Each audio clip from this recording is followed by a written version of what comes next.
Coucou la compagnie, j'espère que vous allez tous très bien. On se retrouve aujourd'hui au Futuroscope. On est chez moi. On est chez lui, on est chez Pépère Seb, à Chasseneuil-du-Poitou. Ah ouais, t'es bien. Moi, Moi j'ai les clans si vous voulez, parce Oui, que ça ouais. se partage.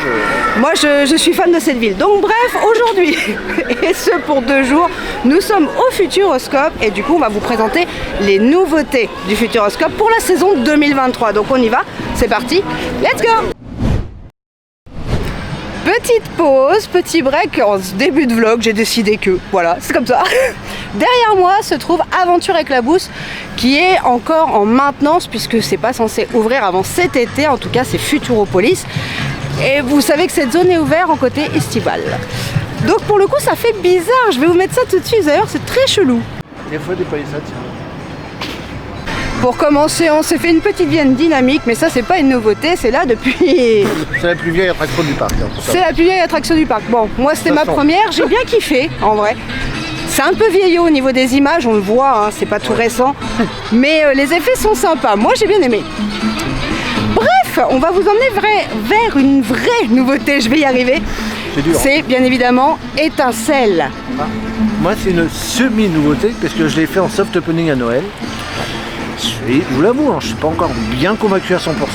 Donc, il me l'a pas vendu, je vous le dis tout de suite. Mais pour le coup, j'ai envie de... Vous savez à quel point j'aime les comics, que ce soit français ou étranger. Donc j'ai décidé de lui donner sa chance. Donc je vous y emmène tout de suite. Et moi je redonne encore une chance. Petit rappel au passage, on a ici la passerelle qui va à l'hôtel du Futuroscope. Pour ceux qui ne savent pas et ceux qui souhaiteraient savoir, cet hôtel vous permet de rentrer dans le parc via cette passerelle. C'est plutôt cool, ça vous évite d'arriver devant le parc. Puis des gains de temps pour faire les attractions en premier. Oui, et surtout celles du fond. Voilà. Qu'on ne dira pas, mais qui sont plutôt pas mal. Étincelle, la malédiction de l'opale noire, c'est maintenant, c'est tout de suite et je vous y emmène.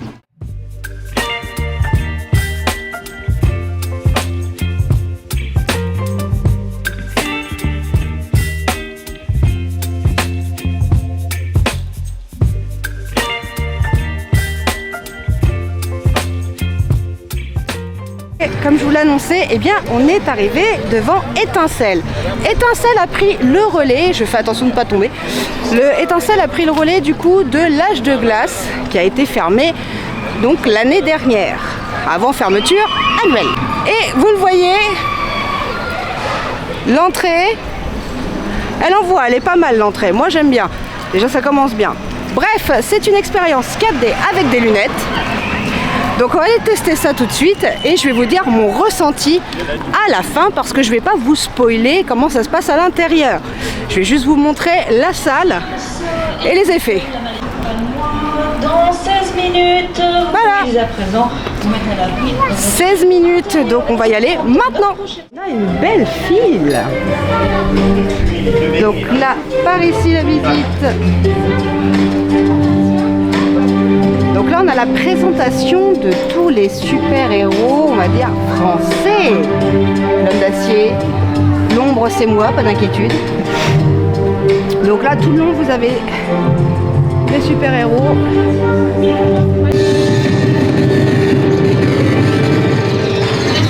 Alors attention aux épileptiques, parce que ça peut faire mal au œil.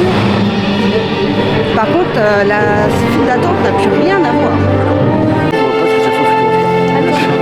Pour avoir connu l'Âge de glace avant, je vous confirme, ça n'a plus rien à voir. Rien à voir du tout. On a vraiment des décos super-héros français à blinde de partout. On a une belle théma. Attention par contre pour les épileptiques. D'ailleurs, Pas recommandé. quand j'ai fait les soft openings, ça n'était pas là, cet effet visuel. Donc déjà, je vois déjà du changement. Oui, bah c'est normal. Là, c'était un soft opening. Là, on est vraiment sur une ouverture officielle qui a été faite déjà. Voilà, nous, à notre tour, de venir et de tester et de me donner, et de donner mon avis dessus. Je vais vous montrer, comme je vous disais, la salle et on verra ce que ça donne. Lui a Étincelle, la malédiction de l'opale noire. Merci de bien avancer jusqu'au bout de votre rangée, s'il vous plaît. Avancez bien le plus possible jusqu'au bout de la rangée.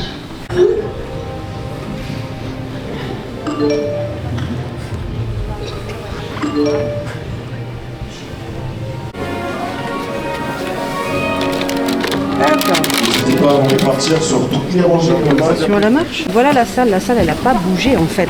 Si vous avez un costume de super-héros, vous pouvez le garder sur vous, ça pourrait vous servir.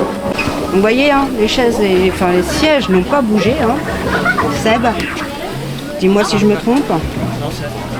On a l'écran 3D et quelques décos sur le côté. Voilà. Bref, nous on vous laisse. On va pas vous montrer tout ça. On va débriefer juste après. Donc, je suis mitigée. J'aime beaucoup le film. Le film est très sympa. On a une bonne storyline. C'est sympa, c'est cool. Il y a des bons petits effets du coup avec l'air, avec la fumée, avec le côté néon, etc. Donc ça c'est plutôt cool. Le point faible, qui pour moi est pas rien du tout, c'est peut-être le sol. Voilà, c'est le lieu où l'attraction a été faite. J'aurais peut-être plus vu ça sur un simulateur que sur un sol mouvant comme l'enseignement Âge de glace. Ce n'est que mon avis personnel. Le truc reste bien, c'est sympa à faire. On a, comme je le disais, une belle histoire, de bons petits effets, mais je trouve que les effets au sol ne correspondent pas forcément à l'image au départ. Donc voilà, ce n'est que mon avis personnel. Par contre, c'est vrai que, allez, sur 10, je la noterai 7,5 parce que je suis juste déçue au niveau de la salle. Je reste à peu près sur la même note. Je pense que c'est pas la bonne salle pour ce spectacle, mais enfin cette attraction, mais après je reste voilà, dans le bon mood de vous envoyer ici, que vous puissiez voir, parce qu'ils mettent vraiment à l'honneur les super-héros français. Après, niveau technologie, c'est un bijou. Par contre, niveau technologie, oui, voilà, on a des effets visuels et sensoriels qui sont super sympas. Ouais. Donc ça reste quand même un point fort de cette nouveauté 2023. Donc c'est plutôt cool. Que mon avis personnel. Mais soit dit en passant, allez-y quand même parce que ça vaut le détour. Donc là on est arrivé dans la boutique et on tombe sur Marvel DC Comics. J'ai été un peu surprise. Donc voilà, ça c'est la boutique du coup que vous avez à la sortie d'Étincelle. Donc vous avez du Wonder Woman, vous avez du Batman, vous avez des lampes de lave, les coussins Marvel. Et du coup, on a du merch quand même en rapport avec cette attraction puisque vous retrouvez les bandes dessinées qui sont citées en fait durant l'attraction. Donc ça, c'est plutôt sympa. On a des trucs vintage. Alors moi, j'ai craqué sur ces deux trucs-là. Je vous avoue que ça, j'ai craqué. Et il coûte combien ça, mon petit peu Perceb ? Je vais te dire ça tout de suite. 6,90. Oui, donc c'est prix Futuroscope. Voilà. En plus, moi j'ai les passeports annuels. Oh, il y a des bonbons.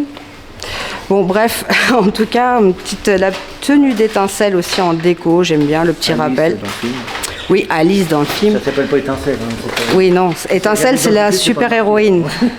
Par contre, ce que j'aime bien, c'est les petits puzzles qu'on trouve pas partout. Moi, j'aime bien. Voilà, en tout cas, pour moi, des petits néons aussi. Vous avez pas mal de choses en fait ici. Les vêtements, sacs à dos, casquettes, bref, la boutique est vraiment super sympa. Donc moi j'aime bien, j'avoue. Oh, il y a même les magnettes. Oh, bah ça va arriver sur ton frigo, mon peu Perceb. Ça y est. Autre nouveauté, eh bien, c'est le Studio Grill qui se trouvait derrière moi, qui va être remplacé par le nouveau restaurant Miam. Ce nouveau restaurant ouvrira du coup le 8 avril et bien évidemment vous aurez un test food. Bah ouais, logique quoi. Bref, on continue notre périple. Nouveauté au Futuroscope pour la saison 2023. Après toute cette nouveauté, eh bien j'ai décidé d'aller manger. Enfin, on a décidé d'aller manger. Bah, n'importe où, à la crêpe volante. Et oui, parce que cette année, on a une petite augmentation. L'année dernière, elle était dans les 17,50 et là, cette année, elle est à 19,50. Elle a pris une petite augmentation, mais la qualité est restée la même. Et sincèrement, je me régale. On a une autre nouveauté et c'est là pas des moindres parce qu'elle est légèrement chelou. C'est moi qui l'ai construite. Ah oui, c'est toi qui l'as construit, oui, je confirme. Donc pour le coup, eh bien, on va la visiter. Je vous montre de l'extérieur comment c'est. Et puis là, on va aller faire la file d'attente. Allez, je vous embarque avec nous.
eu le temps de vous faire un peu le récap de ce que je pensais de la maison inversée, à l'envers. Enfin bref, vous m'avez compris, de cette nouveauté 2023. Ça m'a retourné le cerveau.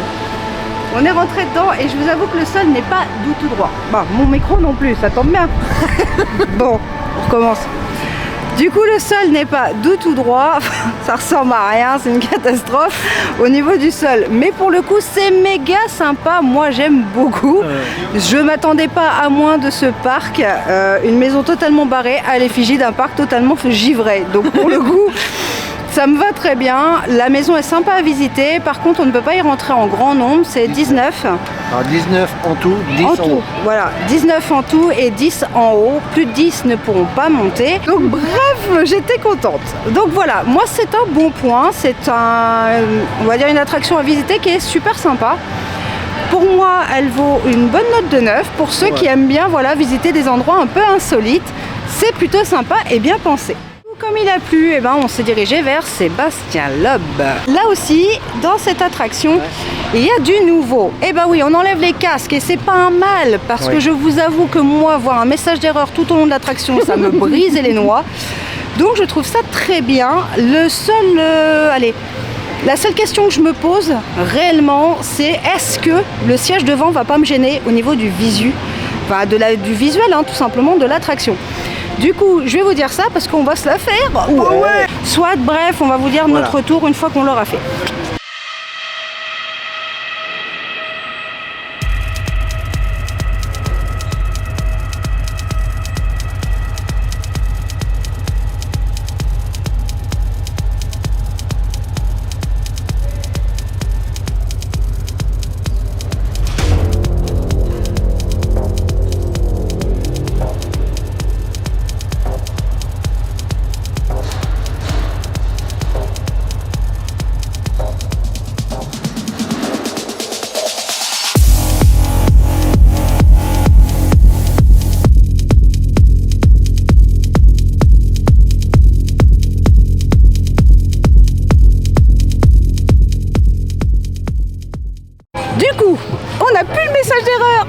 Il n'y a plus rien du tout. Du coup, c'est compliqué. On a toujours le mouvement du siège. Ça, oui, il n'y a pas de problème. Il n'y a pas de souci. On est bien dans la conduite rallye. Aucun problème. Mais par contre, on est, comme je le craignais, gêné en fait au niveau du visuel. On a un écran qui est vraiment très très large, très on va dire sphérique. Sauf que pas assez grand, pas assez haut et du coup on perd un peu de concentration par rapport au visuel. Vous avez les sièges devant vous qui vous prend une partie du visuel, du coup vous n'êtes pas dedans et concrètement je suis un peu déçue. En fait c'était une bonne idée. Voilà, vous avez le petit objectif Mars qui est en train de s'exciter. Mais en fait, de base, c'était une bonne idée. Ça partait d'un bon sentiment. On leur a dit que les messages d'erreur étaient gênants, que... Ok, sauf que là, du coup... il n'y a plus de message d'erreur. Il n'y a plus de message d'erreur, mais du coup, on perd en expérience. Et en perdant en expérience, du coup, on est moins en immersion et ça gâche vraiment l'attraction Sébastien Loeb. Ça, je peux pas mentir. Ça le gâche totalement. Par contre, le rendement... Par contre, vous avez gagné un rendement Futuroscope là-dessus parce que nous, l'été dernier, on avait mis 40 minutes. Là, on a mis 2 minutes. Donc là, qu'est-ce qu'il nous reste à faire? Ah, mais Danse avec les robots. Pourquoi tu te barres? Non, oh, Pépère. Regarde-moi ça, il s'en va. Non. Je connais pas cette attraction, c'est quoi? Tu vas apprendre à la connaître. Ouais, non, ou pas. Bon, pourquoi je vous emmène vers Danse avec les robots? C'est pas pour rien, c'est parce que justement, on a un petit changement et on y vient tout de suite. Et oui, il va y avoir du changement dans Danse avec les robots. Du 6 mars au 7 avril, l'attraction part en réhab. Et les 2 sièges que vous voyez devant vous vont se transformer en 3 places. Certains bruits de couloir étaient venus jusqu'à mes oreilles, comme quoi un changement de musique serait mis en place. Or, pour l'instant, Futuroscope n'a pas partagé cette information. Alors, pour le moment, aucun changement à l'horizon pour la musique et ça reste du Martin Solveig. Autre nouveauté, cette année, on ne peut pas passer à côté, c'est bien évidemment le côté hôtel, avec les écologies. Alors, il y a une partie déjà construite, vous pouvez le voir actuellement sur les images. La suite va venir, bien évidemment. Ça ouvre le 7 juillet et nous, on y sera à l'ouverture de ces écologies. Bien évidemment, vous le savez, on va essayer d'être là au max d'événements possible. Dernière nouveauté pour ce vlog. La table d'Arthur a changé. Et oui, son menu a changé. Auparavant, la table d'Arthur faisait buffet à volonté que le soir. Et bien désormais, il le fait également le midi, pour notre plus grand plaisir. Voilà, vous savez tout sur les nouveautés du Futuroscope pour cette saison 2023. Bon, il y aura peut-être d'autres surprises, hein, parce que alors, Futuroscope, c'est Ils sont pas à l'abri, Futuroscope. hein, ils peuvent nous faire. Ils peuvent nous prendre par surprise. Bref, en tout cas, pour aujourd'hui, c'est terminé. On se retrouve pour une prochaine vidéo sur Futuroscope très prochainement, parce que comme vous l'avez compris, il y a une carte club maintenant. Ça veut dire d'autres visites durant l'année. Bref, je vous fais des bisous, n'oubliez pas de liker, n'oubliez pas de me dire en commentaire si ça vous hype ou pas, et si vous les avez déjà testés. En attendant, je vous fais des bisous, je vous dis à la prochaine, gardez le sourire. C'est important. Tchuss les loulous.